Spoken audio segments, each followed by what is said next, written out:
Welcome back to episode 85 of the Hockey Cards Gongshow podcast. My name is Josh. As always, I'm joined by Troy.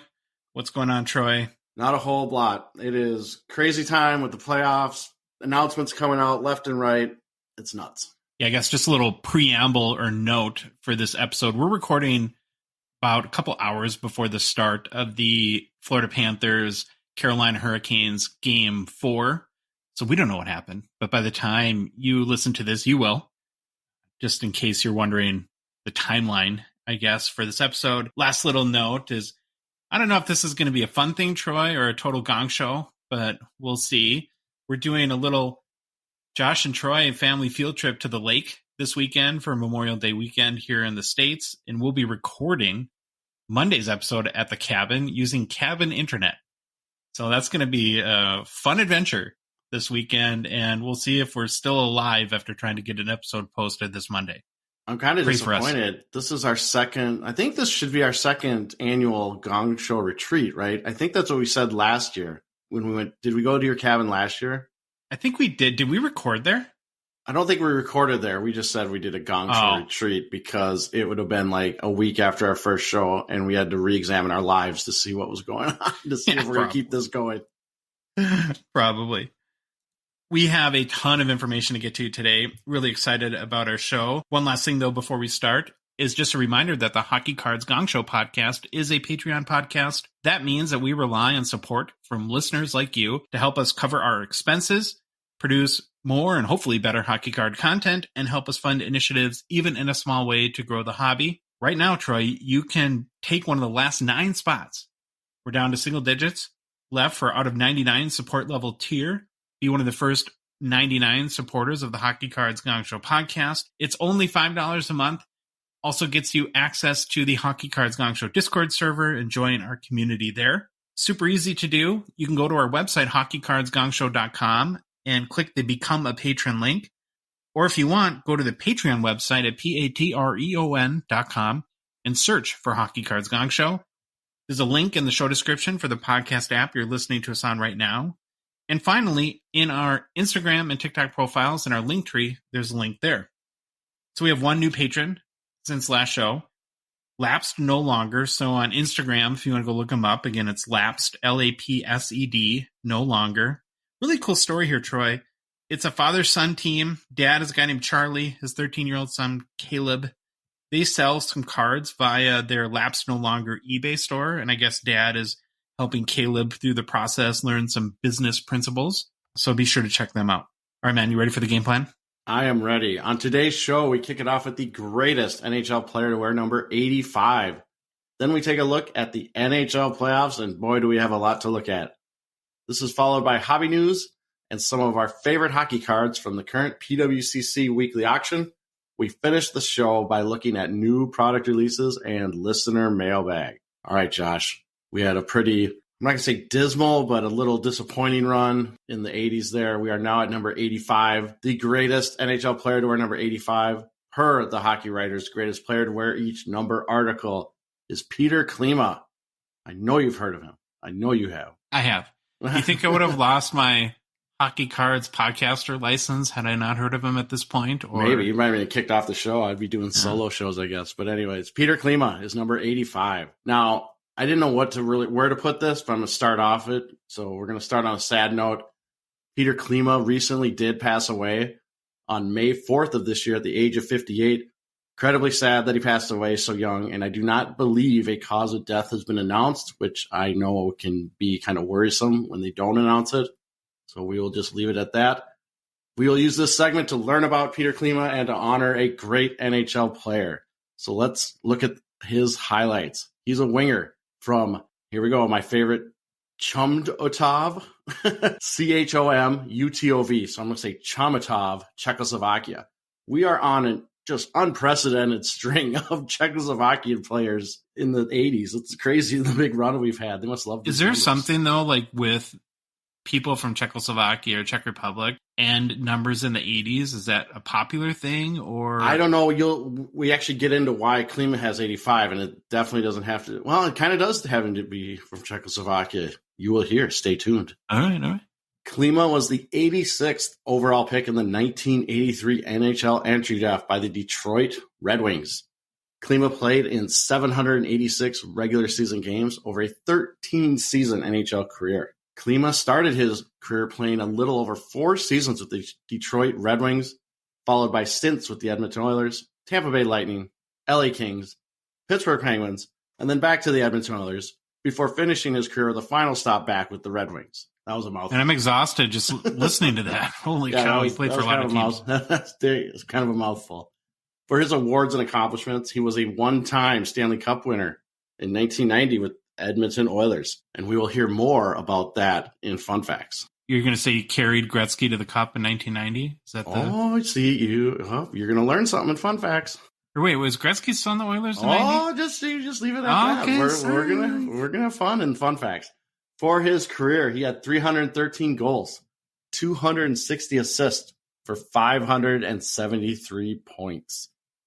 Klima made the playoffs in 8 of his 13 NHL seasons, compiling 28 goals, 24 assists for 52 points in 95 playoff games played. Best season of his career from a point standpoint was his 1990-91 season, where Klima had 40 goals, 28 assists for 68 points in 70 games with the Edmonton Oilers. Klima scored 40-plus points in 9 of his 13 NHL seasons. He also scored 20-plus goals in 10 of his 13 NHL seasons. All right, now this isn't Fun Fact. This is just straight up Klima's story. So Klima was able to start his NHL career by defecting to North America in the summer of 1985.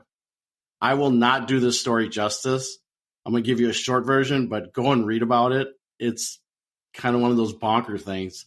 Short version is his defection was orchestrated by the Red Wings, who were eager to have Klima join the team and begin his NHL career, as well as Klima reaching out and having it be known that he has a desire to play in the NHL.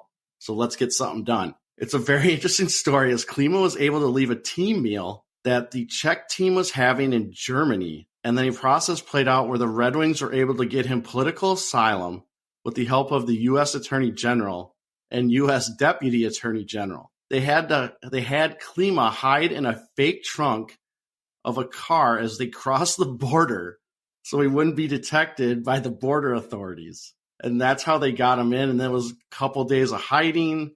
It's crazy. It's one of those things where it's truly like this spy mission to get him out.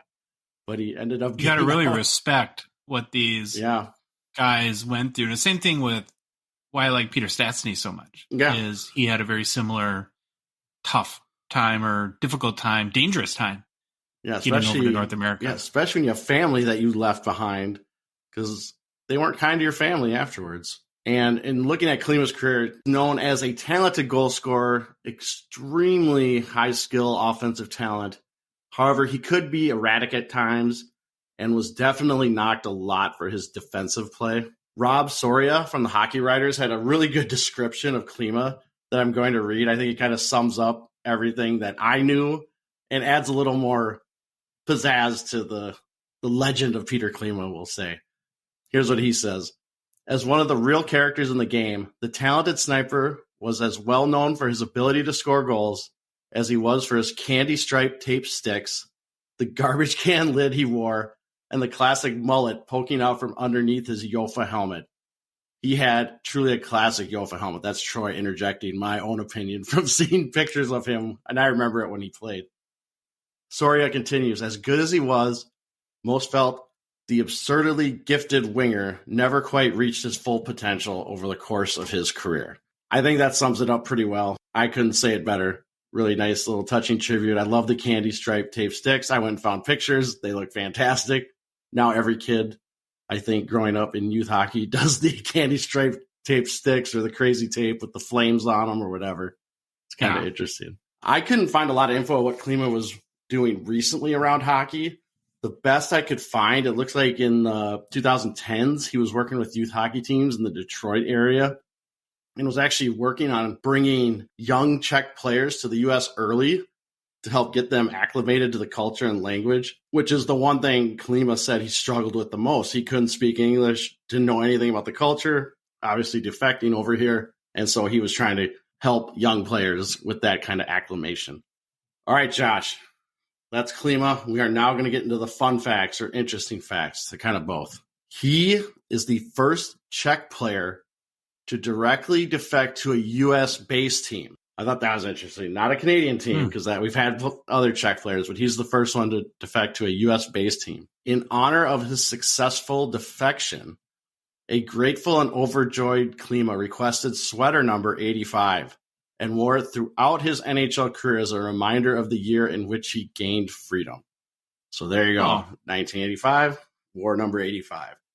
And now, Josh, we will get to the Stanley Cup, and you're. I already know I'm a dingbat. I realized this right away. Yeah, you caught it, but we're gonna read it now, or I'm gonna say it. Klima scored the game-winning goal in the longest Stanley Cup Finals game in history. Remember, this is Stanley Cup Finals game in history.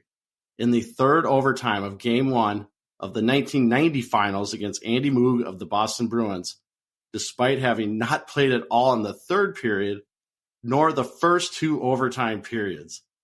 The Oilers went on to win the Cup, their only Cup win in the post-Gretzky era. There it is.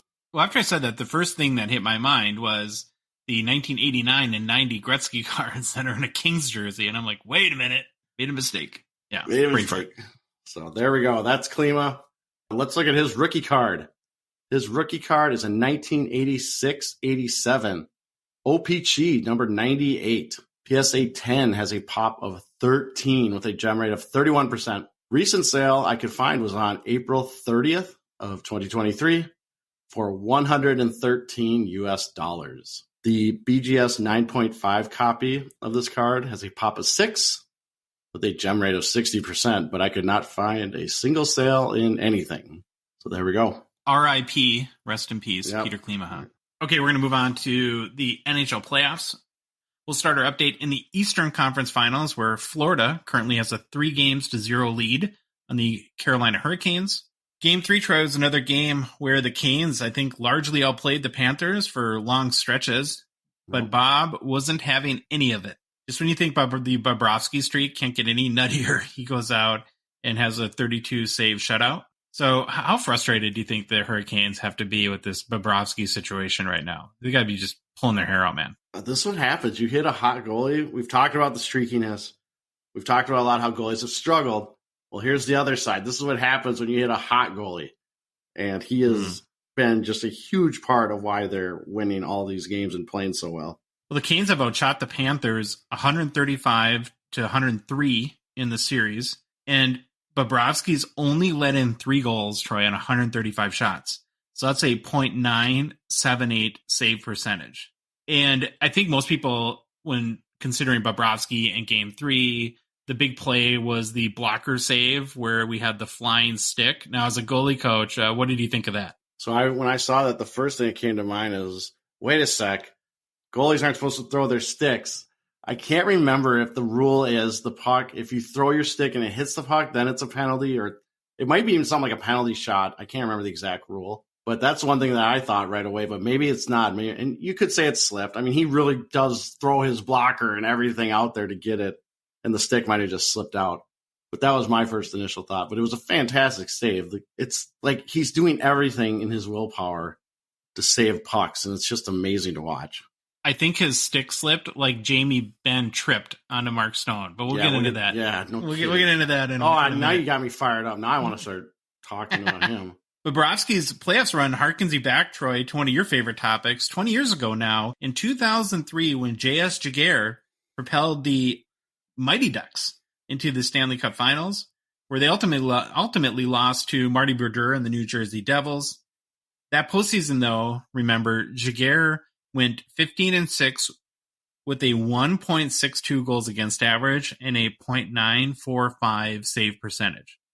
And most notably, only allowed 1 goal in the entire Western Conference series against our Minnesota Wild, which included a shutout streak of 217 minutes. I laugh because any reference of any ridiculous blowout or streak or anything like that is always against a Minnesota sports team. It just has to be that way. It's so crazy. I want to pout now. I was looking for, while you were talking, I knew I saw this. This is like an Instagram post from TSN, I believe.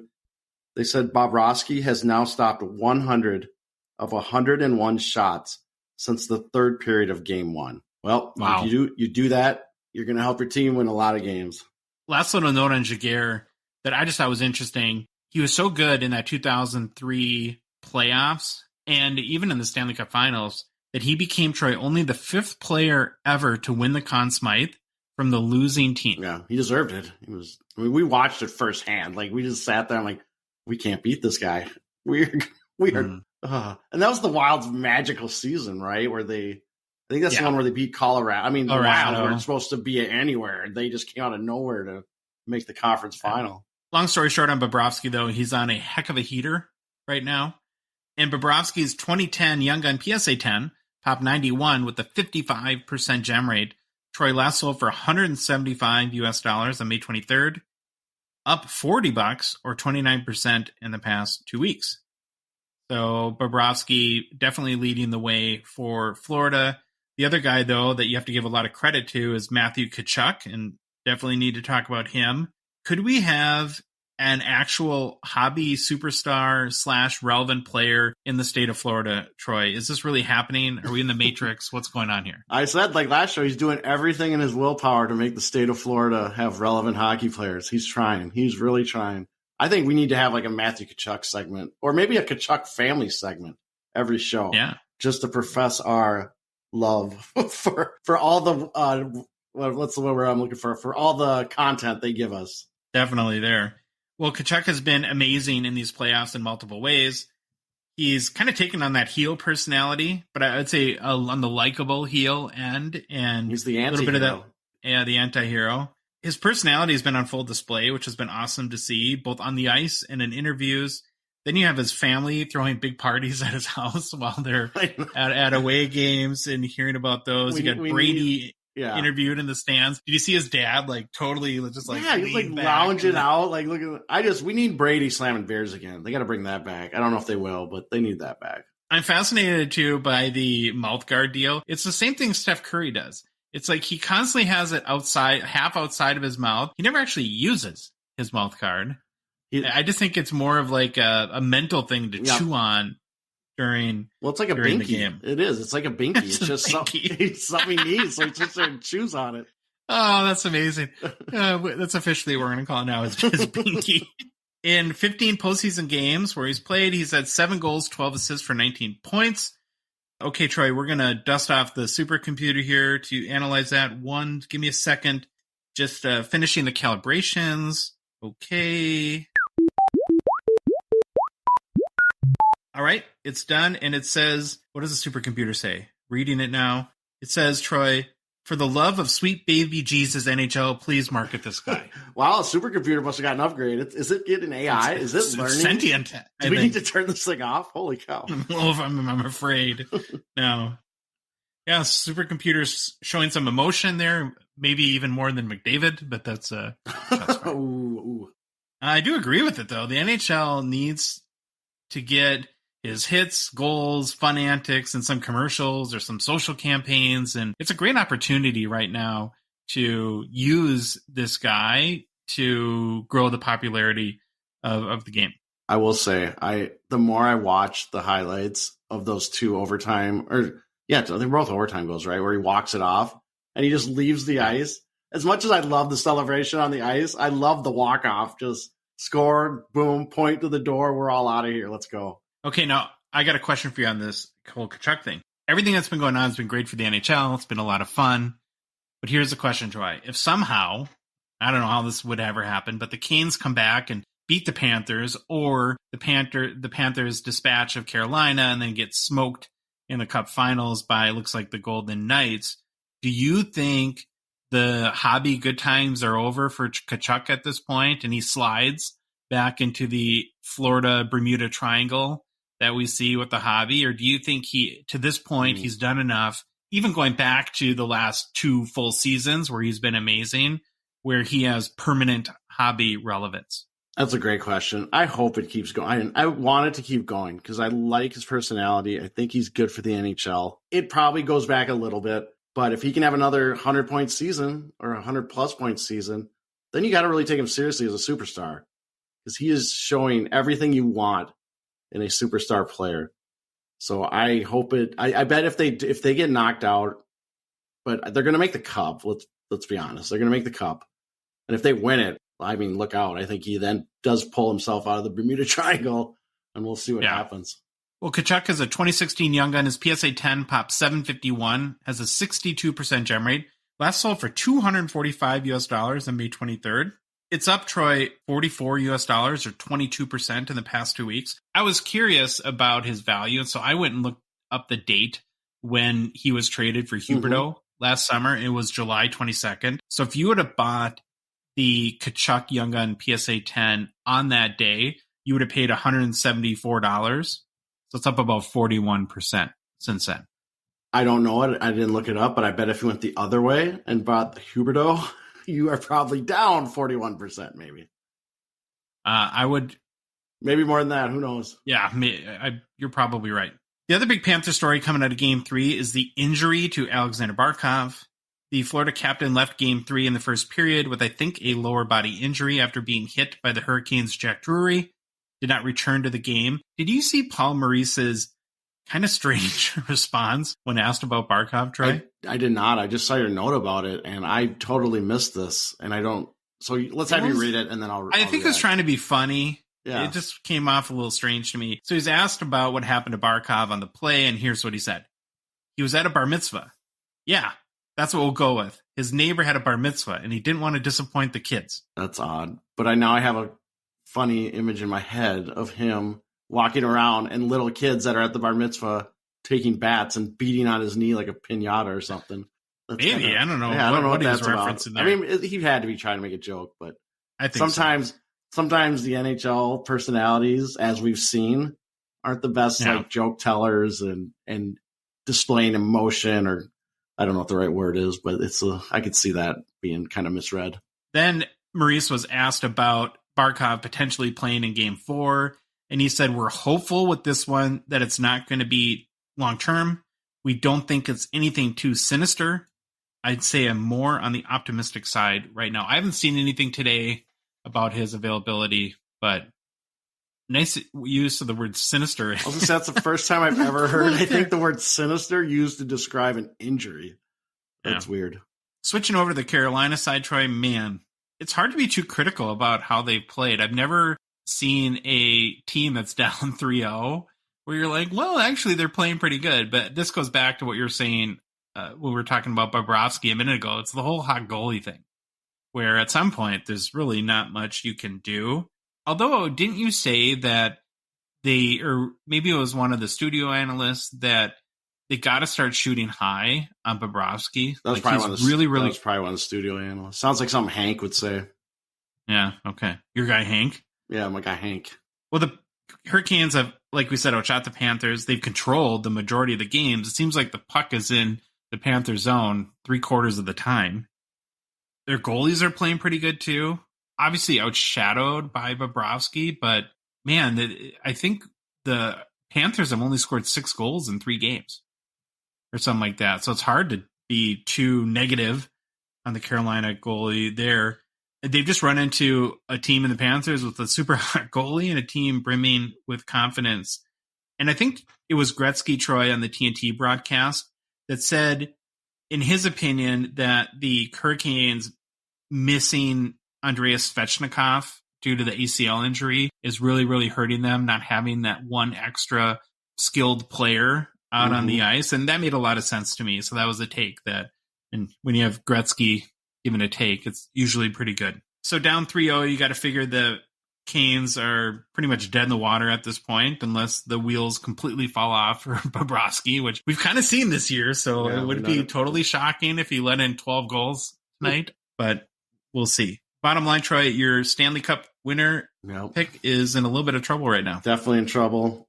Was it 4 teams in the history of the NHL? Or is it in the history of all sports? I can't remember what it is. Have come back from 3-0. You're saying there's a chance. Yeah, you're saying there's a chance. Odds are stacked against them. Okay, let's switch over to the Western Conference. Another 3-0 series lead. This is Vegas, though, over Dallas. Golden Knights have looked really solid all throughout the playoffs and continued, of course, into the Western Conference Finals. I just think they're a really good, deep team. Mm-hmm. Not a great hobby team because they lack a ton of star power. Jack Eichel's probably the closest player to that, as I think we've mentioned before. Would you call Eichel a star? He's probably in that star realm. He's not a superstar by any means. I think he's had a couple. I don't know. He's what is he? His most points, I was trying to remember off the top of my head, but I got to look it up. It's like 82 in a season, if I remember right. And he's kind of hovered around 50 to 60, couple down years, like those COVID years. I don't call him a superstar, but he's definitely a star on Vegas. So I'll give him that. He's got a following. He's got a pretty good following from the hobby perspective. We had a lot of hype coming out of the draft. Yep. Maybe a star-ish player, if that works for you. Yeah, I could agree with that. I can go with that one. Like I said, though, they're pretty deep. Vegas has 6 skaters with more than 10 points so far in the playoffs. So they're getting a lot of contribution up and down the lineup. And I think they have a couple other guys with like 9 points and 8 points too. So pretty close there. Getting back to Eichel, he does lead the way, though, for the team. 6 goals, 10 assists for 16 points in 14 games played. I wouldn't say it's lighting the world on fire, but pretty good nonetheless.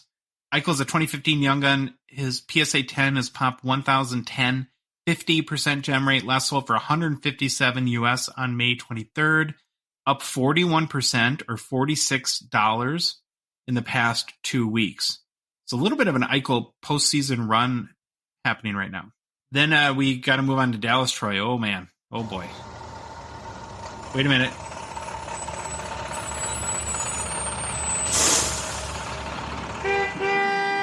Whoa. This is a unscheduled stop by the struggle bus. I did not expect Did you arrange that this? I didn't arrange this.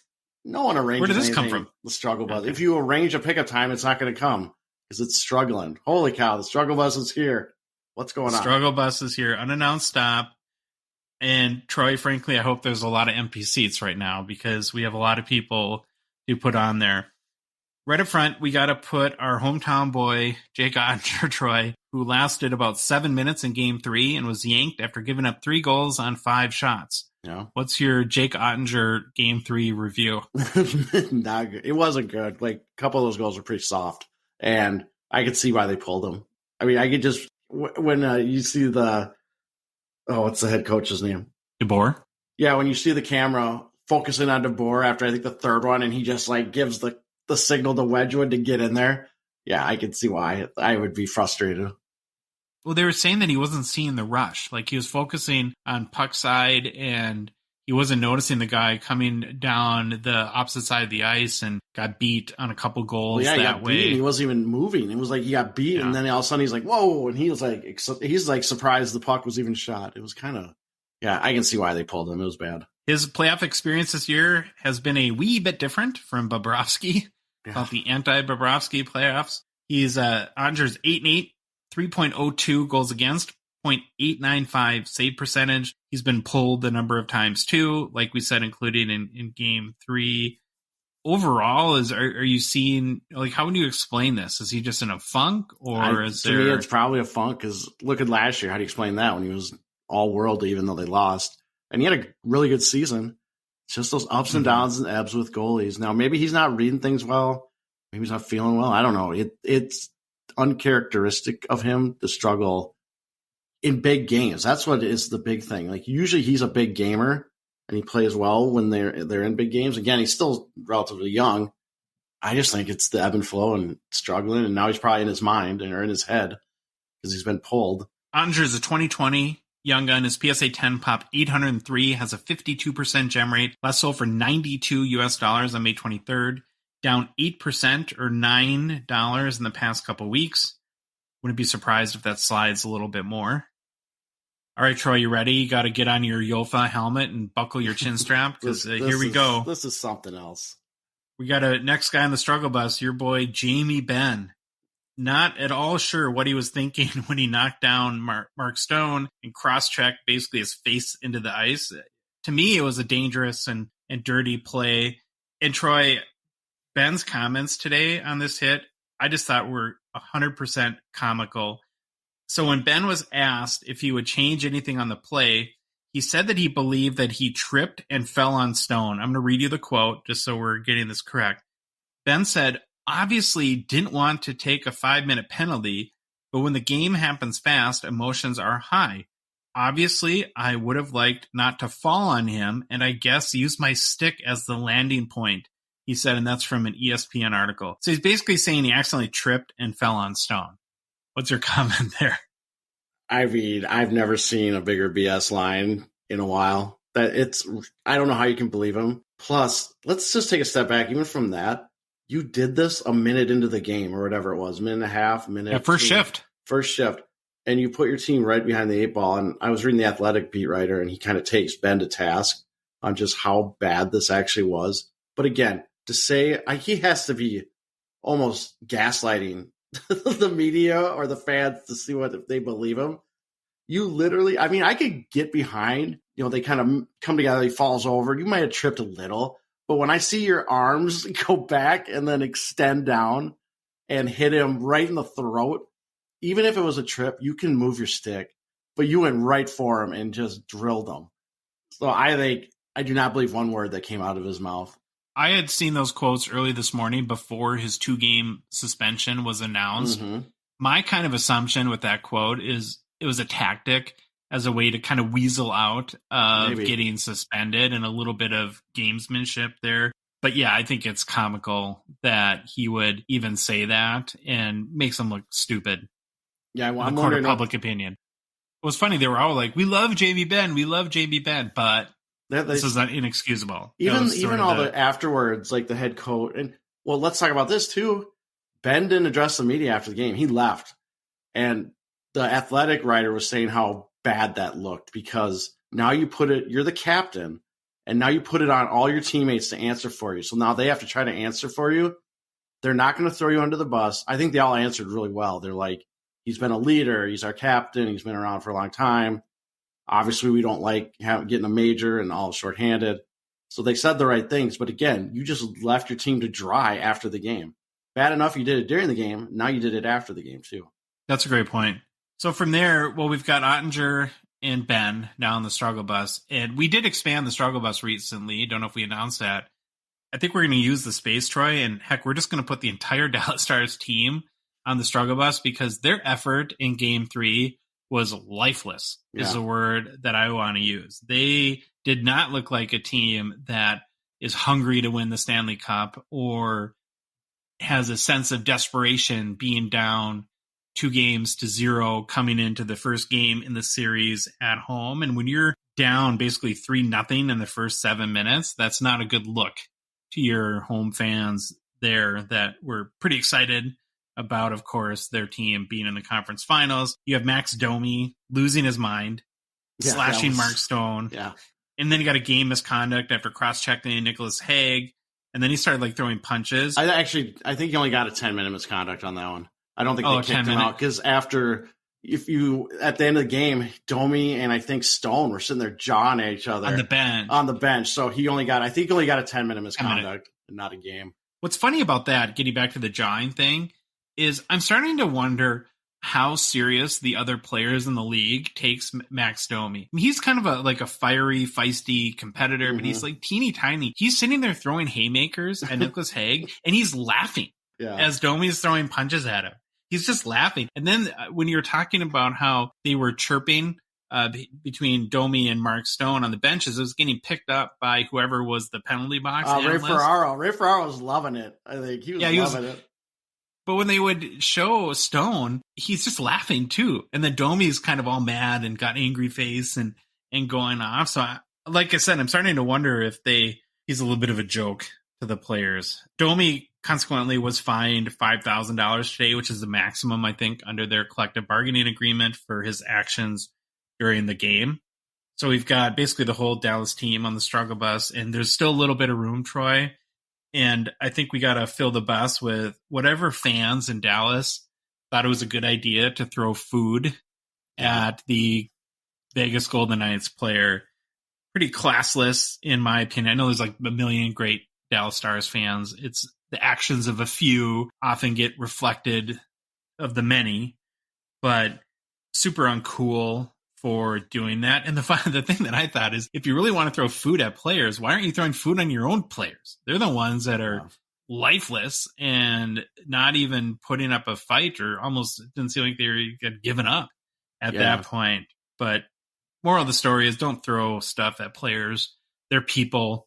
You wouldn't want pop or popcorn or whatever dumped on you on your job. So I don't think they do either. Yeah, I kind of laugh too when you get to throw the food stuff, but it's pretty dangerous in hockey because you can't see some of the stuff on the ice, and if you hit it right with the skate, if it's sticky, it could actually do something to you. That's why they basically came out, looked at the ice, said, nope, go back to the locker rooms. We're going to clean the ice, then we'll finish the second period and then go right on to the third. But yeah, I get the frustration. It's not the first time fans have thrown stuff on the ice or in the field of play, but you can't do that. It's just not a good look. It's an all Dallas Stars and Dallas Stars fan struggle bus. So there we go. I have one last question for you that's Dallas related. So Troy, if the Stars get knocked out in, let's say, Game 4, Game 5, what do you think this does to the hobby perception on J-Rob? He's been okay in the playoffs. He does have 15 points in 16 games, but in those 15 points, though, only 4 goals. And this is coming off a 109-point regular season where he had 41 goals. And to me, just in watching the games, the playoffs has felt like a little bit of a letdown when considering J-Rob. Do you think that there's a lingering hobby effect to this, or no? Maybe, but he had such a good regular season. But again, it's always, what have you done for me lately? And I think we've reflected in his prices, what have you done for me lately, if I remember right. But oh yeah, we'll get to that right now. That's the thing. So maybe that's already taken into effect, and he maybe has a little summer dip, maybe not that big, and then go right into next season, and he starts producing again, and it just goes right back to where it was. Well, speaking of his pricing, so his 2020 Young Gun PSA 10 Pop 1004 has a 39% gem rate. So again, a good investable gem rate for long-term success. Troy, this last sold for $136 US on May 23rd. It's down 46%, or it's lost $115 of its value in the past 2 weeks. Ouch. That's a huge hit. Basically lost half its value. Yep. Now consider this. If you go back to December 7th, about 6 months ago, someone bought this card for $675 US. Oh, they're in my range now.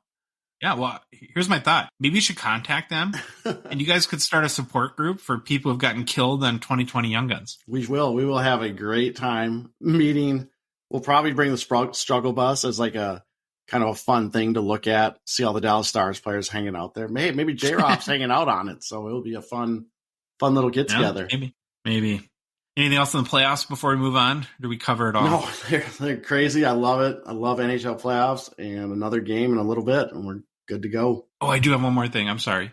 Okay. So one of the underappreciated, not talked about enough stories of these playoffs is the potential of the Vegas Golden Knights winning the Stanley Cup while the entire time you have Phil Kessel in the press box pounding hot dogs. Yeah, no kidding. Well, you know what I thought about, too, with the playoffs? Is this the first time it's been 4, warm weather teams or non-traditional hockey markets? I thought I saw something about that because you got Carolina, Vegas, Florida, Dallas. Those aren't your traditional hockey markets by any means. Wolf Kessel set a hot dog record in the Stanley Cup Finals. That'll be hot dog Phil, buddy. All right, now we'll move on. We need to make a quick Slab Sharks mention. Slab Sharks is a Gong Show partner and sponsor. We, of course, want to thank them for supporting our show. Their current weekly eBay auction ends tonight, Thursday night. Be sure to head to slabsharks.com and link to the auction to place your bids. We did an Instagram story post series that ran yesterday and today, being Thursday, with some of our favorites in the auction. Check that out. If you did miss the auction, though, because you're listening to the podcast a little bit later, no worries. As one auction ends, the next weekly begins, and they always have great cards. And if you're a Canadian hockey card collector and are looking to move some of your cards from cash, we'd recommend that you check out Slab Sharks for their eBay consignment services. They make it easy to sell your cards on eBay because they basically do all the work.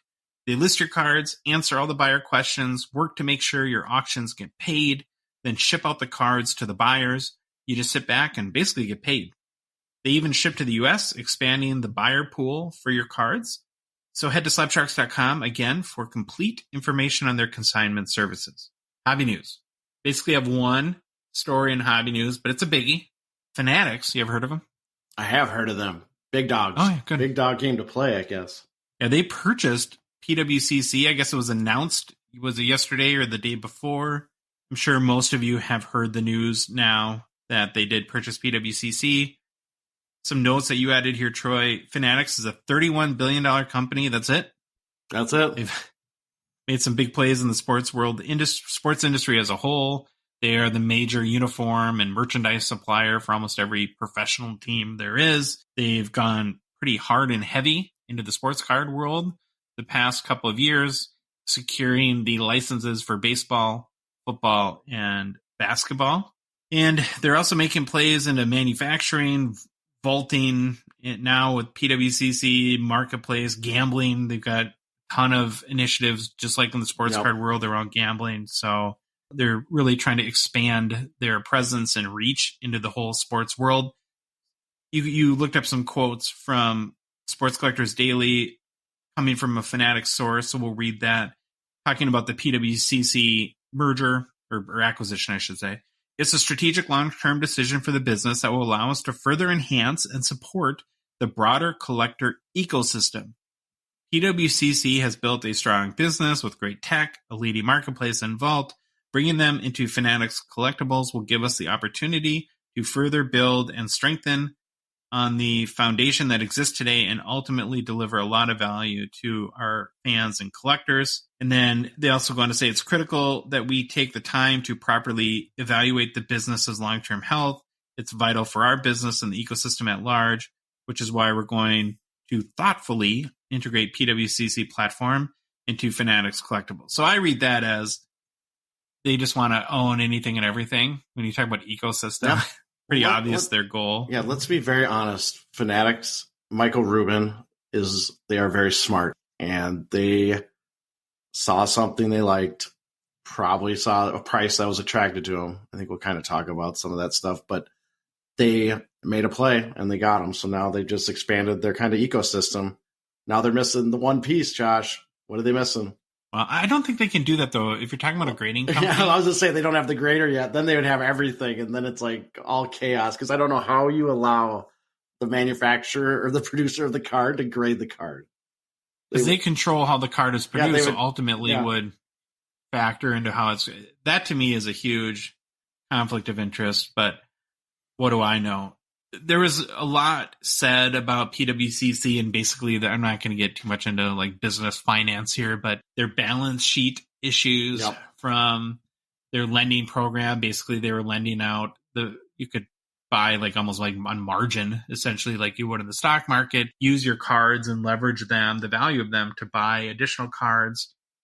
And they got into a little bit of financial trouble there as the sports card market hobby changed. And I think then as they laid off people were taking their money out of PWCC because you could have a balance with them. So maybe that further hurt cash. If you're kind of interested into like the whys, what happened, why did PWCC sell, I would really recommend a podcast to listen to. So Adam Gray has a podcast called the Basketball Card Podcast.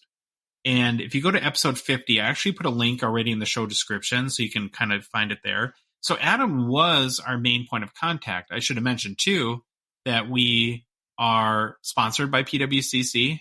And so when we worked with them, he was the person that we dealt with. He was also laid off a few weeks ago when they had their big round of layoffs. And so we have a new contact that we work with. But anyways, on Adam's podcast, he kind of gets into as a guy who was just recently at the company, into his theory as to why PWCC sold and what the fit is and how he thinks Fanatics will benefit from owning them. And so, and frankly, he does a much better job with his insight than we ever could. So I would, if you're interested in that, I would recommend you go and listen to his podcast. I want to make sure you got the episode right. You said 50, but the show notes say 70. 70. Okay, so it's episode 70. Sorry, 70. misspoke. It's episode 70. I should mention, too, we reached out to our current contact at PWCC and asked him if there's anything collectors should know about what's going on in the short term with the company. And he said it's just business as usual, and that kind of echoes that second part of the quote. that we read from them where they're going to be thoughtful and take their time. And so it'll kind of be business as usual for the time being. But I think the positive for collectors in the short term is there had been a sentiment out there that people were worried about PWCC, its stability, their cards, their money, if that was, their ability to ship and all that stuff. And I think that this announcement has put a lot of that at ease, if nothing else. Yeah, Fanatics has huge resources. They can help get things on track if there were any struggles or issues. I still have my cards vaulted, a lot of cards vaulted at PWCC, so I'm good there. And I think, too, if there was a balance sheet issue that required cash to fix, that would be a very easy problem for a company like Fanatics to solve. Mm-hmm. Because as a $31 billion company, whatever cash requirements PWCC has, I'm guessing are no problem in the short term for Fanatics. Do you think the PWCC name survives? I gotta believe it's going to become Fanatics Marketplace. But I'm curious if PWCC in a name is going to be eventually phased out to like a Fanatics Marketplace or the Fanatics Vault. If I had to guess, I would say it's likely because they're also building Fanatics Live too. Yeah. And so you don't want all these disjointed places where people have to remember to go here or there. You'd kind of would want to have a centralized hub that can get people to whatever service that they're looking for. Another thing that I thought of, Troy, is I wonder if they'll start auctioning new products now that they have this, like in the direct-to-consumer vein, like using the PWCC auction platform. Yeah, Panini does. Yeah. They do Dutch auctions for new product. When you look at like sort of strategic fits or what this will allow Fanatics to do, are there anything else come to your mind as far as now big opportunities for them or advantages that they'll have? Oh, they have a huge advantage of having so much integrated stuff. But I think the problem is going to be how collectors respond to them or the hobby responds to them. Are people going to be too scared away by the whole, are they getting too much control? Maybe that scares people away, but they've done a big play and it's all going to be how they handle it and how things kind of play out. Because we don't know how everything's going to play out. Like how this Fanatics Live and the gambling and how's all going to be integrated, the card production and the breaks and all that stuff. A lot of stuff, a lot of moving pieces still going on. Yeah, I'm curious to the golden / collector response to, and even heritage in a certain way. Now, golden is kind of riding high. They've got the show coming out. They're doing well in some auctions lately. And so in the short term, their business is good, but this is not going to be the same competitor that PWCC is. And, Golden's was the Goliath with kind of the backing of collectors and part of the PSA family and all that good stuff, but they're nothing compared to the size of Fanatics. And so I wonder if this will be a threat or how Fanatics might flex their muscles in that regard too. But like you said, there also could be the pushback from collectors that are nervous about the monopoly aspect of it too. And I just wonder if Fanatics now is going to try to own the premier card auction space. So if there's a real big card like a Gretzky rookie PSA 10, that in their mind, they want the no-brainer decision to have it be on whatever PWCC or whatever they call it. There's a lot of ways they can do that. They can say, remember that buyer's fee? We'll forgo that just to get the card on our platform. There's a lot of stuff they can do. Is this where I opine about how still disappointed I am that Zero Cool has seemed to just die and only did like 2 releases? I was all excited because it's like this entertainment brand, and then just nothing really came out of it besides V-Friends and Jackass. That was it. I think that was Josh Luber's pet project. Yeah, so when he left, steam probably evaporated quickly on that. Yep. Okay, so from transitioning from the news of Fanatics buying PWCC, we'll roll into our PWCC Weekly Preview or PWCC Fanatics Preview. They're a Gong Show partner and sponsor too. Sponsored by Fanatics. Thanks, Fanatics. Yeah, I guess we're sponsored by Fanatics now. Be sure to head to pwccmarketplace.com to check out all their auctions, their fixed marketplace, and their vaulting service. Like we do every Thursday, Troy and I have selected our favorite hockey cards from the current PWCC Weekly Auction that ends this upcoming Sunday. A reminder, too, that I co-host a show with Jeremy Lee covering the hockey cards at the close of the weekly auction. We do cover bids, but mostly talk about the cards and chat with the audience. It's a really fun time. The show will be this upcoming Sunday night, I think, as well. It's on Jeremy Lee's YouTube channel, Sports Card Live, at 8:30 Central Time. So come hang out with us in the chat, comment on your favorite cards, ask us questions, or whatever. I'm really excited for this one because there's some crazy cards that I learned a lot about in the last couple days and can't wait to share. But we'll start, as we always do, with vintage. So this first one is a tough one. We've talked about this off air plenty, and it'll be kind of a first for our show to integrate it because neither of us want to say this guy's name. And we even did a lot of work to be able to pronounce his name correctly, which I'll get into in a second. So it's a 1911 C55. And the guy, I'm just going to spell his name. It's Didier, and the last name is Pitre. His nickname is Cannonball, so we'll just call him Cannonball. Going on there. Card number 41, it's a PSA 6 Pop 16 with 7 graded higher. So I already spelled the name out. First of all, before you get into the name, it's not often you see a 112-year-old card, Troy, in such good shape that it grades a PSA 6, so that caught my eye. And then the name kind of sucked me in, too. Should have known better. So the first order of business was, well, how do we say this guy's name? Again, Diderpitre. So I Googled how to pronounce it and found nothing. And then I thought, well, maybe on YouTube there will be like history of the NHL videos that cover his name. I did find a few videos with him in the title, but there's this weird genre of like old-time Canadiens players that have like swing music in the background and then just show pictures and cards, but nobody ever talks. Wow. So struck out there. And then finally I had the idea, okay, I'm going to reach out to a French-Canadian listener on Instagram. That's a friend of our show. Guys, a Bewley Shop is his Instagram account, so go follow him there. And he did like a voice recording and sent us the name. I could practice this for about 60 years, and I don't think I would ever be able to say it without looking like a complete dork and dumber than I already do. So I'm going to insert the recording of the name because I'm just going to play it right from what he said right here. Didier Pitre. All right. Now, do you think you could ever say this name, Troy? We were kind of having fun. We'll never do this. I tried to recreate it, and my tongue kind of twisted around, and it almost sounded German. Like it was like very... Kind of, yeah. So thank God he's got a nickname that's way easier to pronounce. Cannonball. How did I pronounce that, Troy? Did I do good there? Cannonball, you did perfect. Just keep playing. Cannonball. Keep going with Cannonball. We're just going to refer to him as Cannonball and not Didier Pitre from this point forward. His actual full name is Joseph George Didier Pitre, or Cannonball. He was a Canadian hockey player who was one of the first players actually to join the Montreal Canadiens. He was known for having one of the hardest shots, hence the name Cannonball. Just like Ryan Suter, Troy. Not really. What's the opposite of Cannonball for Suter? The marshmallow thrower. But again, that's why they call them Cannonball. I actually found an old newspaper article, and I looked way too long to find the source, but couldn't. So the article had this headline. Cannonball, they use his real name, shoots the puck faster than Walter Johnson throws a baseball. I just thought that I was would amazing. Question that, because I think Walter Johnson was one of those guys. Obviously, I don't know if they had radar guns back then, but I thought he was in the upper 90s.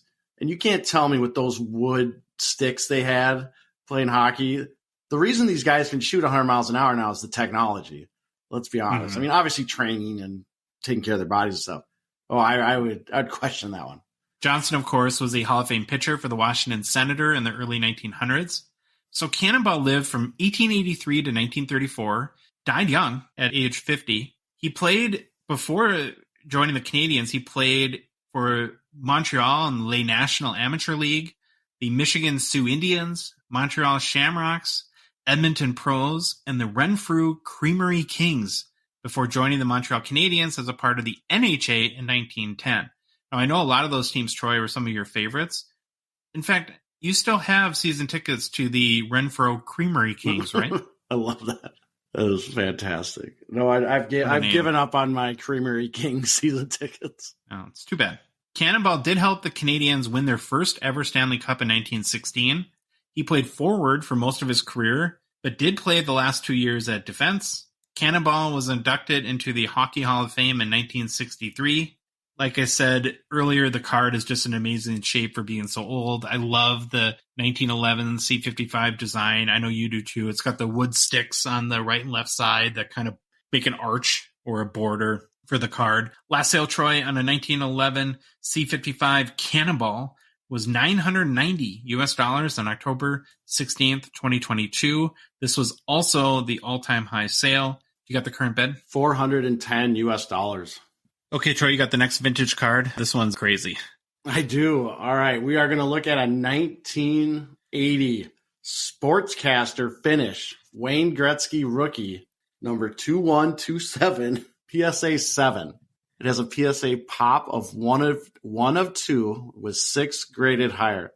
Now, I kind of chuckled to myself because maybe I'm stretching the vintage category years, but I guess it's our show. I get to do what I want. And this is what I wanted to look at, so I threw it into the vintage category. I'm guessing 80. It can be vintage. We'll make it vintage.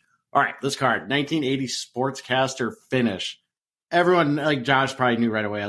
This would be the card for me once I saw it. I've never seen it. It looks crazy. And it's obviously of the greatest player of all time, Wayne Gretzky. Now, here's where I would love for someone like an expert. Not going to say we're going to do a master class on this, but I would love to have an expert to tell me about this set because I looked around. I couldn't find a lot of information about these Sportscaster sets. I did find that they did multi-sport releases, and it looks like they released them in a variety of languages. So there's like Italian versions, English, Finnish. The best description I could really find was I found an old auction on I think it might have been Leland's Auctions, had one of these Gretzky's up, and it said, Sportscaster had entered the trading market in the late 1970s with a set offering bright photography across a variety of subjects. Gretzky card is 4.75 inches by 6.65 inches and is actually from the much rarer 1980 set printed in Finland. And when you look at the card, the entire card is printed in Finnish. And look at the front of the card and the head. You want to talk about not pronouncing anything. You look at the front of the card, the header reads, not even going to begin to say this, JAAKIEKKOILIJU, which translates to hockey player. So that's what it says on the front of the card in the top left. It basically says hockey player. And then the back is all in Finnish. So I could not tell you what it said. A lot of text, though. A lot of probably pretty detailed. Now, let's look at the card itself. It's a PSA 7. It looks really nice. I actually like that this picture of Gretzky is kind of from the front, but it's a different image than you usually see of Gretzky. And I'm always interested, like, I know Gretzky has a billion cards, but sometimes the images can get a little stale that they show. So I like that this is one that I haven't seen before. He's in his old Oilers uniform. He's got the Jofa helmet. I love it. If you look at the front, or you look at the card, the corners are rounded, but that's the card design. The card design has rounded corners in it, but they look really nice. The edges look really nice as well. Again, it's a PSA 7. It's just a really nice looking rare card that you don't see that often. There's 2 graded PSA 7 copies with only 24 PSA graded copies total. Description says 6 graded higher. I think it's 9 graded copies that are higher. I'm guessing the description might have been written before some of these other ones popped, but that's something to research if you're into this card and you're worried about that. For recent sales, a PSA 8 copy of this card sold on April 23rd of this year for $2,002 US. The last PSA 7 sale I could find was on January 28th, 2021 for $943.50 US. Current bid, $500 US. So there's definitely... There's a good chase for these. Yeah, definitely a chase for it. I was going through all these old like blowout forms, trying to find information on the stuff, and I could find there's some strings. Then I found one where this guy's like, hey, I have a website, and this string was from 10 years ago, so I knew it was going to happen. It was like www. And then it was like sportcaster dot something. And I was like, please be up and running. Click it. No, nothing. That was my, because I bet they had a ton of information on it.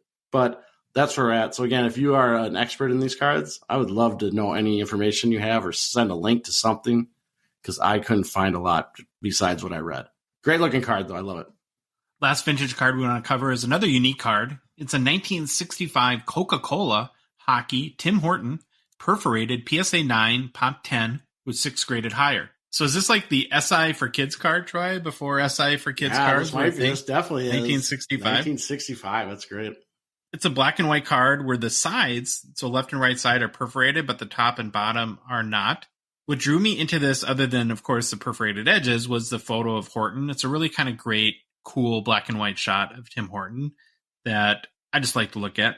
I found a really good article. So speaking of doing research on these sets, Troy, on the Beckett website, you can find it yourself if you search just 1965 Coca-Cola hockey cards. So at the time, in 1965, there's only one hockey card manufacturer, Topps, after Parkhurst had bowed out in 1963.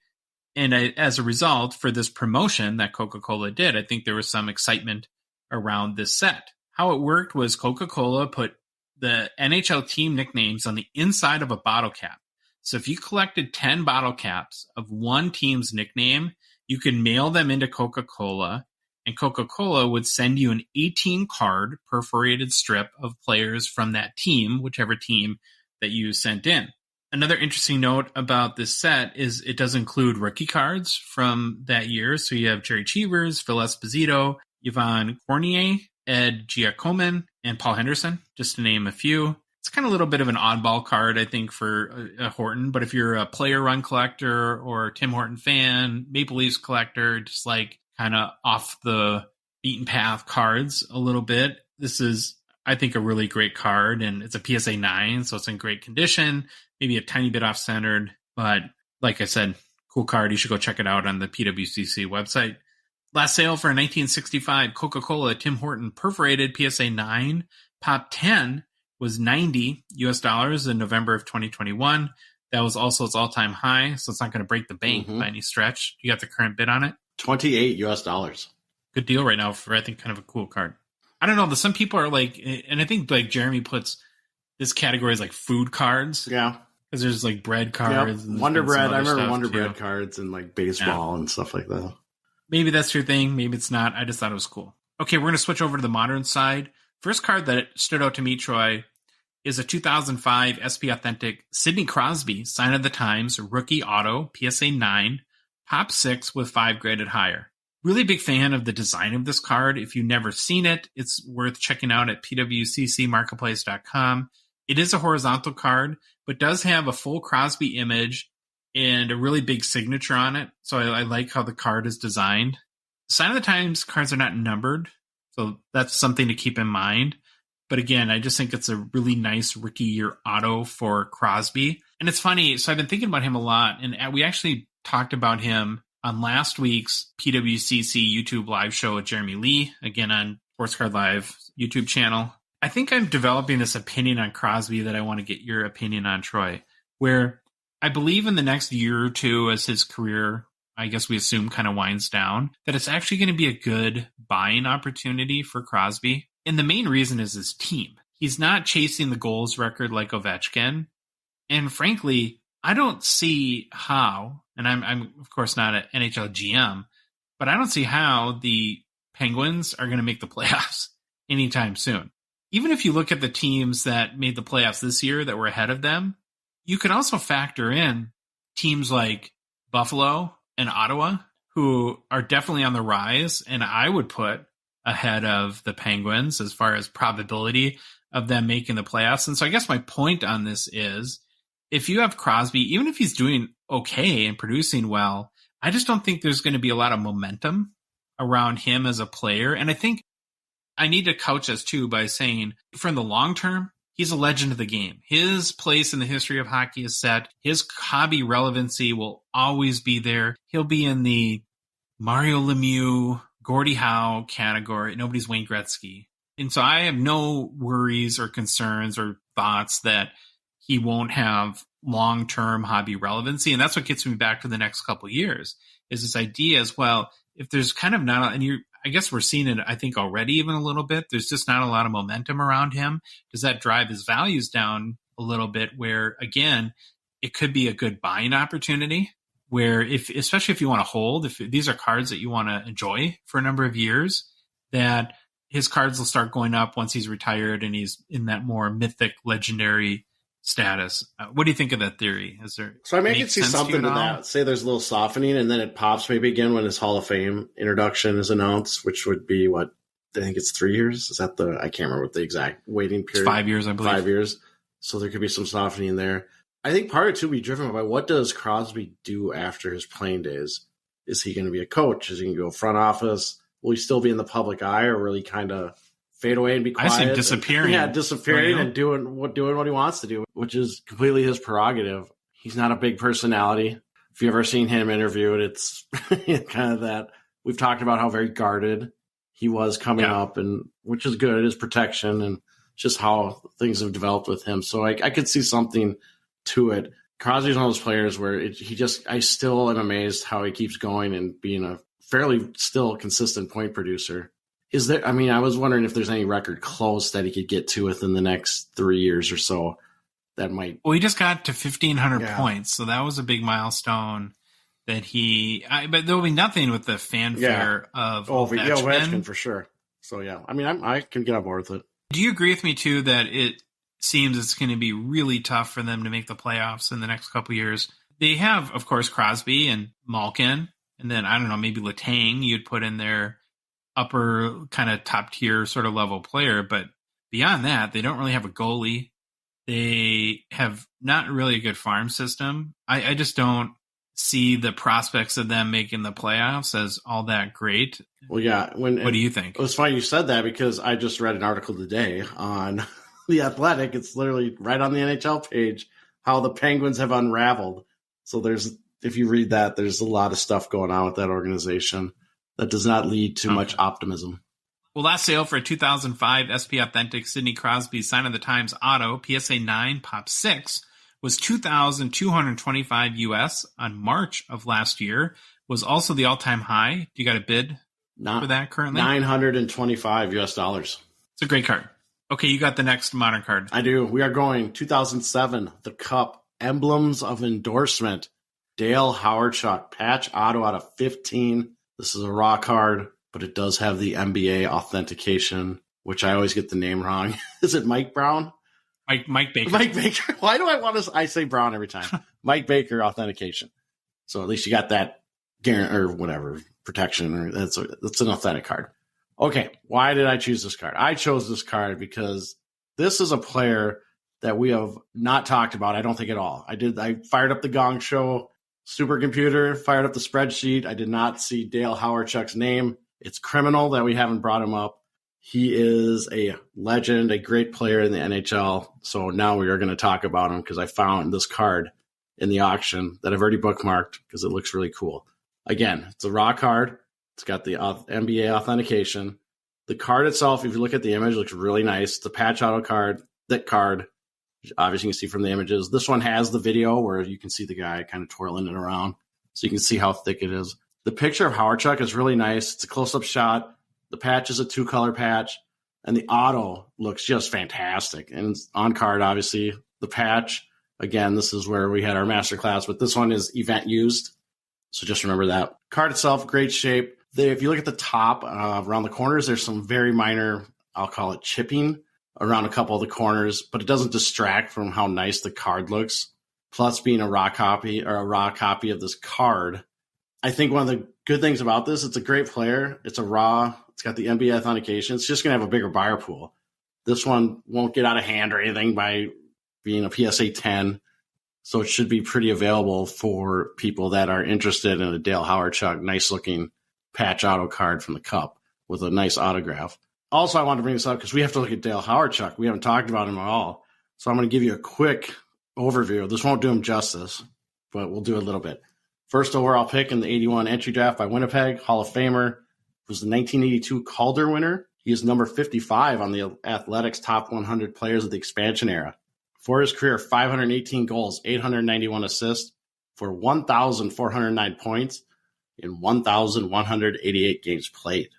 He is 39th all-time in the NHL for goals and 22nd all-time for points. He is 14th all-time for points per game at 1.19. I did not know that. I thought that was pretty interesting. I'm going to say this. If anyone is interested in Hawerchuk and you have an athletic subscription, go read the profile on him. where they do the top 100 NHL players in the expansion era. He's number 55. The one thing that I was fascinated by this write-up, being a hockey coach, this whole article, there are very few mentions of his on-ice playing days. This whole article is focused on Hawerchuk was a coach and had a true talent and passion for developing players after his playing career. And it was really fantastic. Truly shows you what a great hockey mind he was and his love for the game and this development of the next generation of NHL players. And if you read that, I'm going to let you people do the reading. There's a lot of players in that article that are in the NHL right now that he basically took under his wing that were struggling and kind of developed them into NHL players. So it's a fascinating read, but I absolutely love that there's really little talk at the beginning about his on-ice career, and then it's thousands of words on how his developing of players is really one of the things he should be known for. Again, Hawerchuk passed away in 2020 from stomach cancer at the age of 57. Definitely left his mark on the game. And I actually saw this in the comment section, and I wanted to read it because it really made me think, or it was one of those things I like to see. Someone kind of was opining, well, I wish the article would have talked more about his playing career. And one person wrote back, he's like, teaching a generation of young men to reach their potential is a far greater accomplishment than his playing career. As much as I don't disagree with you, this was enlightening. Perfect. That's exactly what it was. It was completely enlightening. So again, read that article if you want to know about Dale Hawerchuk. It is awesome. Back to this card. The most recent sale of this card I could find was April 24th, 2022 for $80 US. Current bid right now is $21 US. So this is probably one I will be bidding on. I've bookmarked it. I'm ready. We'll see how that goes. Nice. We'll see how that goes. I'm glad we finally talked about Dale. Yeah. Okay, last card we want to feature is one that I really, really like. It's a 2013 Panini Prime Colors Nathan MacKinnon rookie patch out of 14. This has the NBA authentication, Mike Baker authentication too. Troy, this card is unbelievably cool. It might be my favorite McKinnon rookie. It won't be his most valuable, but I think it's just awesome. It's one of these mega patch cards where 90% of the card is a patch. And honestly, that's really what makes the card. It's a 4-color patch. It's basically the bottom half. Is it the Yeti foot? Is that it what must it be the is, Yeti? Or? Well, it's definitely not Gritty or Bowie's foot. It's got to be the Yeti's foot. That I think comes from the shoulder patch of their jersey. There is a little headshot of McKinnon in the bottom right corner. But again, the best part of this card is the amazing patch. And it's game worn, which makes it way cooler, given that most of these like big, intricate patches now tend to be either manufacturer event used or something like that. Pretty scarce card too, of course, numbered 11 out of 14. Like you'd expect, there's a little bit of corner or edge wear, but not really bad at all. It's, I think, in line with what we typically see with thicker cards. I should know, too, it does have the RC logo on the card, so it is a rookie. There's no auto on these, but honestly, I think that that's okay for me in this case because the patch is so awesome. Overall, just a really, really good designed card by Panini. Definitely worth checking out, just if you want to appreciate a really cool patch. All-time high sale from a 2013 Panini Prime Colors rookie patch, Nathan MacKinnon, out of 14, raw, is $218 US, set in October 2020, which was also the last sale. Do you got a current bid? We're looking at $105 US. I'd be really surprised at the end of the auction if this one doesn't go for more than 218. Yeah, I was looking. It's just so cool. It is. It's very cool. I'm looking at the kind of the card right now on the video. I am so glad they didn't try to have him sign the white space on the foot or anything. Yeah, that's always a way to ruin a card like this. But because when you talked about it's not auto, there's really nowhere to do an auto, just with how big the patch. I don't is. mind it. Yeah, it looks great. I think it looks great. All right, we're going to move on to new product releases. So the podcast comes out on Thursday, May 25th. That is Trilogy release day. Be sure to check out our pack opening videos probably today on Instagram, as we'll be scurrying down to the local card shop to get a box like we always do. Hopefully we'll pull something good. We're definitely due, Troy. It's been a while. We're more the Jake Ottinger type streak in pulling cards from packs than the Officer Bob. Well, for the first time in a long time, I'm going, so hopefully my luck will help. You're picking the box because I suck at it, apparently. Also, reminder that the 2021-22 Fleer Ultra set, which is an e-pack exclusive, releases on June 7. We broke down the checklist on our last show. So that'd be episode 84. So check that out if you're looking for more information there. And then today, Troy, we got a little Upper Deck bomb, a little surprise from them. I was not expecting this as far as what will be coming next. The checklist for 2022-23 Upper Deck Extended Series is dropped today. This product will also release on June 7th. So again, just under 2 weeks from now. Before we get into the checklist, I do want to make a note that this, of course, will be the last flagship release before the new configuration, where, again, we're going to have less packs, but more hits, a little bit less space. We'll have 101 Young Guns, more Young Gun variations, no more French. That will all start in 2023-24 Series 1, which should be coming in the early November timeframe. Okay, so we'll dive into the checklist a little bit here. In any flagship release, the marquee is always the Young Guns checklist. And per all the extended releases to this point, Troy, there's 30 Young Guns or 30 players on the Young Guns checklist. I did post it to our social media accounts early this afternoon, and we got tons of reaction from that. It was really interesting to get people's feedback as to what they thought of the checklist and who they were chasing. I would say the general sentiment to the Young Guns checklist is there's not a lot of well-known or exciting names on it. It was a little more, I guess, on the negative side. That being said, though, there was 4 players that I think stood out to me the most that people seem to be at least mildly interested in. So there's Kirill Marchenko from Columbus Blue Jackets. He's 22 years old, the forward. He had 21 goals, 4 assists, kind of a puck hawk, geez, for 25 points in 59 games played for the Blue Jackets this year. So 21 goals, that's not bad for a rookie. And then, is it Jonathan? Is that how you say it? Bergeron from Detroit. Yeah. A lot of people are really excited about him. Did I butcher it? No, you're asking the wrong person, if that's the right way to say anything. They call him burgers. I mean, saw a lot of burger comments. He's 22 years old, a forward. He had 15 goals, 13 assists for 28 points and 67 games played for the Red Wings this year. For Nashville, a lot of people mentioned Juuso Parssinen. For the Preds, he's another, all these guys are 22 years old.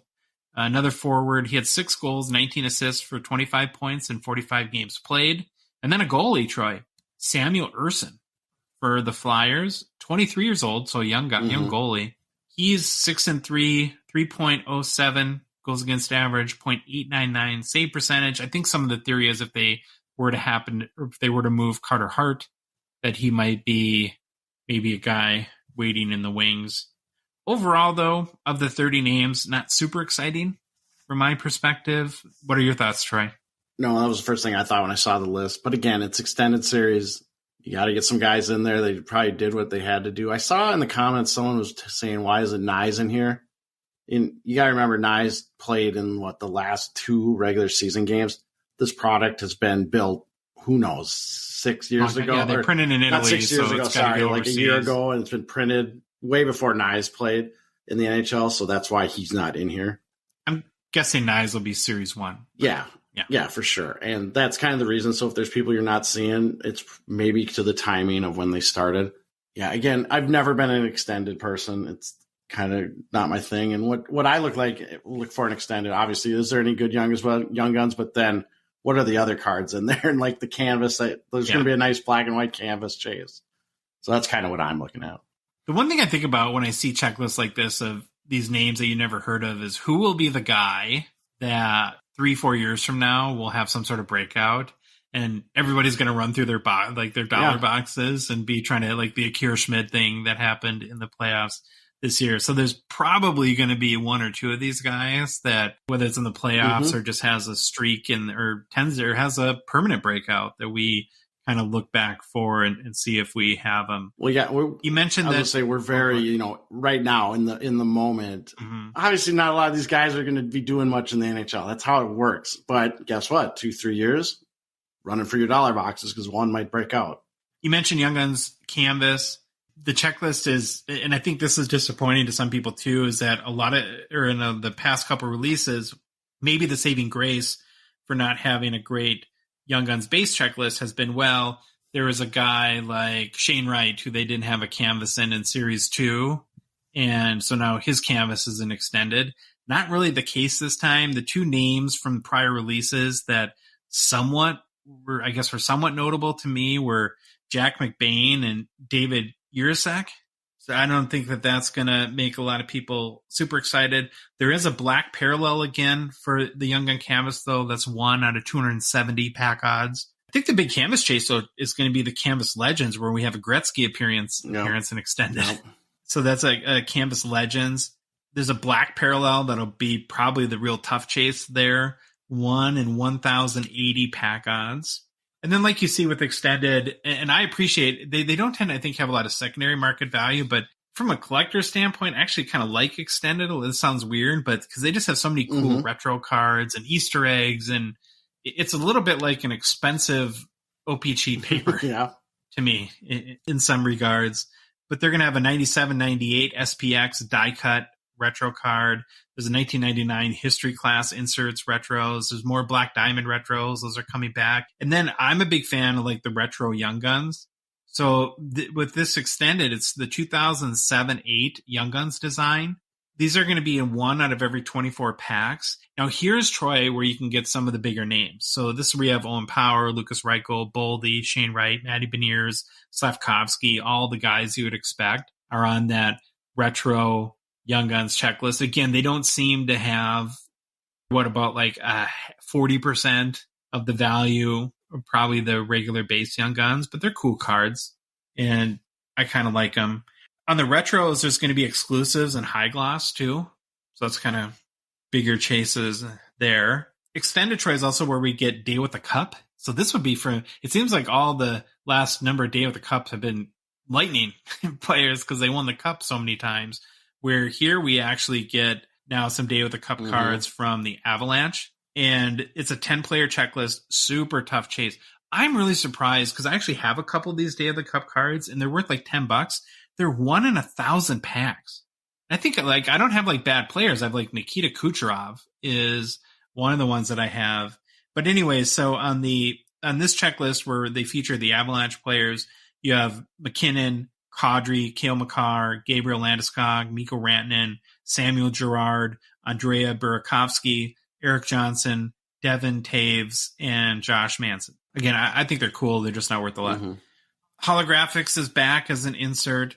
They have their traditional base and gold parallels, and I kind of like holographics, again, even though they're not worth a lot. There is a Future Fame parallel this year that's a little bit tougher chase, 1 out of every 504 packs. So those are just some of the notable cards. Price and set configuration.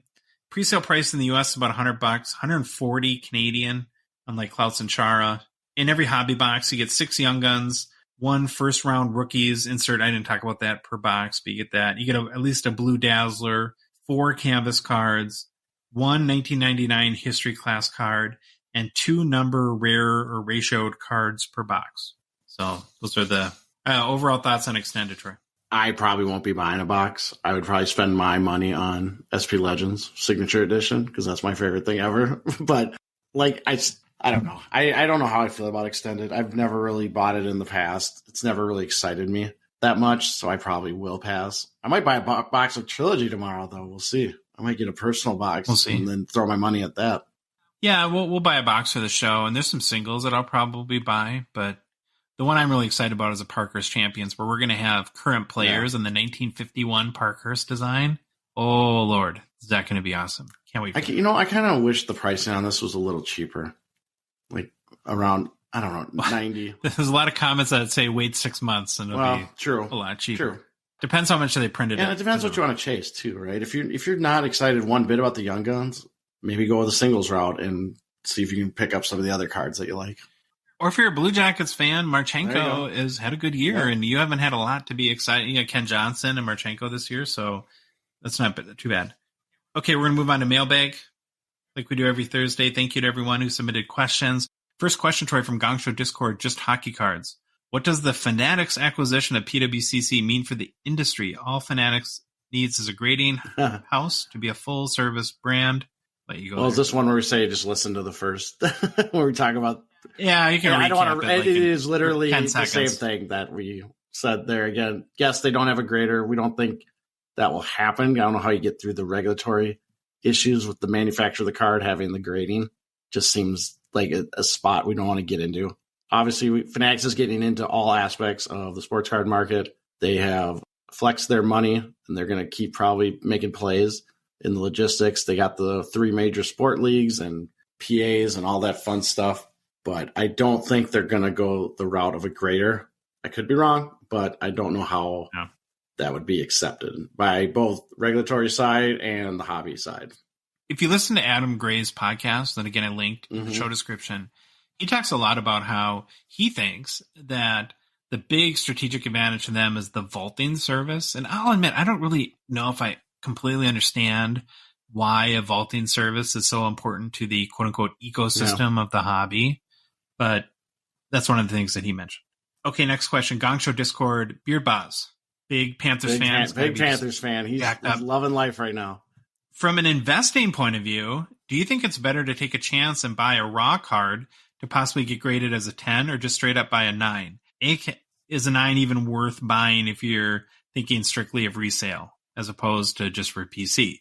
I think if you're talking about cards for the last 3 or 4 years, well, era is important. If it's a Gordie Howe, then of course the 9 is great. Or even like a Crosby or McDavid Young Guns or Ovechkin Young Guns PSA 9, you can make some money on. But the more modern stuff, honestly, Beer Boz, I think your best bet is to wait till the off-season dip. And when it craters, right, we think typically around mid to late July, and just buy cheap 10s. And then sell, if you want to invest and flip cards, sell them, make 30% or so right at the start of the season, which is what we tracked last year. To me, that's your best bet rather than risking playing the grading game and trying to figure out if you're going to get a 10 or it's sort of 10 or bust, I think, with the newer stuff. So that's the route I would go. There's the other game you can play too, where you maybe go buy the CSG 10 and you crack and send over to PSA to see. We know there's people that do that and they've been successful, but it's a game. I mean, it's definitely a risk. Next question from Facebook, Rick Krasinski. Hold off on buying Andrei Kuzmenko Young Guns and variants and let the prices come down because of his age and limited resume, or get him now before they only go up from here. I think, again, you'll get them cheaper, Rick, in the off-season dip. So even if you wait just a few more weeks, 7-8 weeks from now, you'll probably get your best values. Where I'll mention again, too, that at the start of the season, they'll probably likely to go up. And over the long haul, I think his age will limit the upside on his cards. While many are going nuts for guys like Jack Hughes and Tim Stützle, et cetera, it's because they're so young. Where Kuzmenko's 27? He's 3 years older than Kaprizov was when he's coming to the league, and Kaprizov's age has hurt him. And again, I think Kuzmenko could end up having a really good career. I just don't want you to overpay and buy at the top of the market. I think patient approach wins with him. And unless he sets some crazy records and becomes the best player in the NHL, I don't see a lot of risk in not being patient. What do you think, Troy? My whole thing with Kuzmenko is older guy. I mean, people are saying Kaprizov's value is always going to be hurt by how old he is coming to the league. Now look at this guy. Again, different values, but I think you wait and you'll get Kuzmenko a little cheaper. Next question from Instagram, Trap Collector 604. Is Matthew Tkachuk's values going to be similar now to Austin Matthews? At this point, I just think being hobby relevant is a big W for Matty Tkachuk, and I'm not ready to put him in the Austin Matthews category. And we asked this question earlier, but to me, the first question is, will you stay relevant after the playoffs and into next year? I'm hopeful that happens, but we do tend to romanticize these players during the playoffs, and then their luster kind of goes away after that. Troy, I guess where I would put him as far as where he fits is I see him more in like the J-Rob, Tage Thompson, Jack Hughes tier than Austin Matthews. Maybe at the bottom end of that spectrum, but Matthews, I think, would be a huge jump up from that. Yeah, I mean, it's the playoffs. He's doing great. Do I think they're going to be similar? I think Tkachuk would have to win a Hart Trophy, have a couple more seasons of 100 points, coupled with Matthews also having down years a couple times. Because, again, market matters. You got Toronto. You got Florida. I just think, and the Hart Trophy, Tkachuk's not winning this year. That's pretty sure McDavid's got that one wrapped up. So I think there is a way for them to get a little bit closer, but I don't think it's going to be within the next year or two. Okay, next question. Instagram, 3 stars to the game. Oh, boy. I don't know if he was messing with us, but it was kind of a fun question, so I didn't mind answering it. And he said, project out to the 2026 Olympics. If I could do that, if I could project 2 years out, I'd be playing the stock market and not podcasting right now. But that being said, who are on Team USA's top 2 lines and top 2 defensive pairings? And I think he asked this question because of what's going on in the playoffs. So he says, I think the 4 remaining teams in the Stanley Cup hunt will take up quite a few spots, in his opinion. Okay, so we kind of broke this down between goalies and skaters, and we had our goalie coach take the goalies, so we'll let you say. Yeah, I said because Josh will spend 8 hours on the skaters, I'm going to take a quick look at the goalies. I'm not going to go into in-depth too crazy on them, but I'm also assuming NHL players are going to get the go-ahead to play in the Olympics. We know that they're working towards it. We've heard good things, but I don't think it's been agreed on yet. We'll see what comes out of that, but let's go with that assumption. So I put my goalie pool in no specific order. I put Jake Ottinger. Obviously, he's had some bad playoff games this year, but he's shown he's a solid NHL goalie. Just having a bad playoffs will not get him out, not remove him from my goalie pool for the 2026 Olympics. So he's not your e-bug at this point? No, he's not the e-bug yet. Second would be Connor Hellebuck. Again, these are no specific order. This is my pool. Connor Hellebuck obviously has a Vezina trophy, 30 years old, has experience, would probably be a really great option. Phoenix Copley has shown some promise. However, he's 31 years old. Swayman, 24-year-old, has been really good in his short NHL career. I think he needs a place to shine, but he's a good option for an Olympic team. I was really high on this guy. Being an Olympian, Spencer Knight, 22 years old, lots of potential, but got to make sure he's in a right headspace and everything's okay with him entering the player assistance program. I haven't heard an update on that, if he's out of that or what's going on with him at all. I haven't either. So that's another potential guy. Thatcher Demko's up there, veteran, established, 27-year-old. But then I was trying to think, is there a wild card out there? And a lot of people a lot of American hockey pundits, Dustin Wolf, he's kind of my wild card, 22-year-old, has had a fantastic NHL season. We've talked about him on our goalie previews. AHL season? Yeah, AHL season, sorry. And we've talked. He's the Buffalo kid that does the meditation, right? Nope, that's Devin Levi. Or no? Oh, it's Devin Levi. Yeah, I looked. Okay, he's Canadian. I was hoping he was American. I couldn't remember, but no, Dustin Wolf. We've brought him up a couple times. He's one guy. He gets pinged for being short. He's 6 feet tall, which of course is on the small end. But if I had to say, who would I? You got to pick 2. You take 3 because they usually take 3. I would say you got to take 3. I would probably go with Ottinger, Hellebuck, and then probably Swayman would be my third one. To me, Hellebuck would be the starting goalie today with a bullet, right? Well, for sure. Yeah, he's if I name my starter today, yes. So I took the skaters, and actually going through this exercise, I got kind of excited about the Olympics. So take a look at my top 6 forwards and tell me if you don't think this would be a pretty good team to take to the Olympic Games. So top 6 forwards, J-Rob, Austin Matthews, Matthew Tkachuk, Jack Hughes, Tage Thompson, and Clayton Keller. Yep.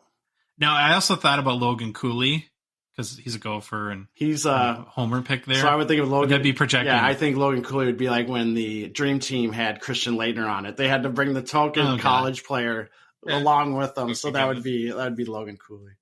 That looks good to me. I don't know. I'd have to look at a list of all the Americans, but that's a pretty competitive team, though, huh? There's a lot of people saying we're going to be really tough to beat at the World Championships and the Olympics coming up in 2026. And then for top 4 defensemen, I kept it in the family. Yeah, look at this: Quinn Hughes and Luke Hughes, and then Adam Fox and Charlie McAvoy. So Luke Hughes would be the big stretch there, but I'm kind of projecting a little bit, a couple years. Again, pretty solid. Especially like you think of like Fox and McAvoy in a tandem. Boy, that'd be exciting. I think there might be a rule against so many Hughes brothers on one team, but we'll see. No, well, Jack Quinn make it. That's what. Well, Quinn, Jack Quinn, that'd be awesome. Our honorary Hughes family member. He's probably Canadian. Probably. Next question, Instagram, Carlson Cards. Thoughts on Vegas versus Florida on Stanley Cup? Ooh, being a little assumptive here, huh? Series isn't over, but it is. I think it'll be a competitive series. I'm rooting for Florida because I want to see Officer Bob Mania continue. And I'm really rooting for the Matty Tkachuk permanent hobby breakthrough / relevancy out of the Florida Bermuda Triangle. That being said, though, I think it's going to be a lot closer than what we've seen in the conference finals. I don't think Vegas is an easy out by any stretch. My guess would be 6 to 7 games, and hopefully Florida would win. What are your thoughts? This is one of the great things about the playoffs, because coming into it, I could not, or what's the right term? I couldn't have cared less about Florida. I had no interest in Florida. Yeah. Great. They're a warm weather team. Did they come in as like an 8 seed? I can't remember exactly where. Yeah. They barely made the playoffs. Going back to Pittsburgh, they kind of almost made the playoffs. And I think it was the last game or second to last game. Chicago, ironically, beat That's them, true. Which gave Florida a playoff spot. And it was such a kind of a big deal because it was really stupid for Chicago to win that game, first of all, and horrible for Pittsburgh to lose it. Yeah, so I mean, like coming to the playoffs, I don't care about Florida. Now I'm a Florida fan. Let's go Florida. I love the team. I love how they've been playing, the coaching, the interviews, Tkachuk, Bobrovsky. It's just a compelling story that I want to see play out. Bar mitzvahs. Yeah, bar mitzvahs with Maurice's comments. I want to see it play out. So I am all for it. And like I said, warm weather, non-traditional hockey markets for the win, I guess. Last question is from Gongshow Discord, stay-at-home Thad, our good friend Thaddeus. In regards to 2022-23 Extended Series checklists, this came in later today, could Upper Deck not simply have fewer Young Guns in each series so we don't run into this, probably with a brutally watered-down product? So not real excited he is about the checklist. Like, could you do 30-30-15 instead of 50-50-30? I think it's a tough one, Thad. And my guess is that when Upper Deck expands the checklist, that's their way of not printing more. That is their way of printing more product without overprinting a smaller group of players. So if they cut that down to meet the demand, they would probably have to print tons more of Matty Beniers and Matt Boldy and Slavkovsky and Shane Wright and all those guys. So I don't know what's a better. It's kind of pick your poison, maybe a little bit at that point. But it is kind of, when you think about it, when there's 130 total Young Guns in each rookie class, and probably at a year or two down the road, 10 of those guys are even somewhat relevant. That's a lot of duds that are built into a class that you got to really factor. So again, I'm not sure what the right answer is. I know nobody gets excited about pulling a Young Guns of a guy you've never heard of. But maybe the flip side of that too is that when you do pull that Matty Beniers, it does feel like a chase and a big hit, and that you kind of hit something. So it's going back to the sort of double-edged sword sort of issue. I do think that extended becomes a particular issue because it ends up having so many mostly unknown players on the checklist, and the guys that are known are not top tier by any stretch. And that's where Upper Deck has tried to supplement this by putting a lot more kind of retros and parallels and inserts than you would normally have, I think, in a flagship product. It does beg the question, though, for me, Troy, in the long-term viability of extended series, can it be a lasting product if the extended checklist will be for Young Guns as weak as it is? It's only the third extended series release. This just started in 2020, 2021. So it's not like this product's been around forever. And who knows, if it doesn't sell well this year, Upper Deck might end up scrapping it at some point. Or, I don't know, maybe there's a way to spread them out a little bit better. So if you said, okay, let's say they scrap extended and just replace it with another set, then it's going to seem like an awful long time in between having Young Guns twice a year, basically 6 months apart. So it's a tough balancing act. I don't know what the right answer is. That I'm glad I'm not Billy or Tony in this case at Upper Deck and having to figure this out. I don't. Do you have any? Thoughts? I think it's kind of like, I won't say the real word, but it's like danged if you do, danged if you don't. Whatever they do, we'll question it. And at times, if there's a guy that they don't produce a Young Guns for because they shorten the list and all of a sudden he blows up, they'll get called out for not including him. So I think it is a tough balancing act. I just think they should change it to Upper Deck Series 3. I know we've had questions on that. Yeah. I'm sure there's a reason it's called extended. I didn't look at what the normal release time when pre-COVID, when this product came out, was at the same dates. Maybe that's why they call it extended, because it goes into the off season. I don't know. But I do wish it was Upper Deck Series 3. But again, like you said, I'm pretty on board with all your thoughts. It's one of those things. It's tough. It's one of those danged if you do, danged if you don't kind of deals. Well, quick update for you, Troy. 2 minutes and 50 seconds left in the first period. Florida's up 2-1 All right, there we go. over Carolina. There we go. Matty Tkachuk has a goal. Of course. And Carolina on like 10 shots or 9 shots did get a goal past Bobrovsky. So we're going to end the show, go watch the rest of the game, edit. This will be another lengthy one, but I think it was a good discussion. If you like the episode, please leave a rating review on Apple, Spotify, or whatever podcast app you listen to us on. If you love the show and you want to support us, want to be one of the last 9 ever, or one of the last 9, I guess, out of 99 support level tier, be one of the first 99 supporters of our show for $5 a month. You can support us on Patreon, get access to the Hockey Cards Gongshow Discord server. All you got to do is go to hockeycardsgongshow.com, click on the Become a Patron link, or go to the Patreon website, patreon.com, and search for Hockey Cards Gongshow. There's a link to Patreon in the show description for the podcast app you're listening to us on right now. And finally, in our Instagram and TikTok profile, there's a link in our link tree there. If you're not following us on social media, we're on Instagram, Facebook, TikTok, Twitter, and YouTube. And Troy, the Hockey Cards Gongshow podcast is a production of Dollar Box Ventures LLC. We'll see you all on Monday, coming to you from Cabin Internet. It'll be an adventure. Talk to you then.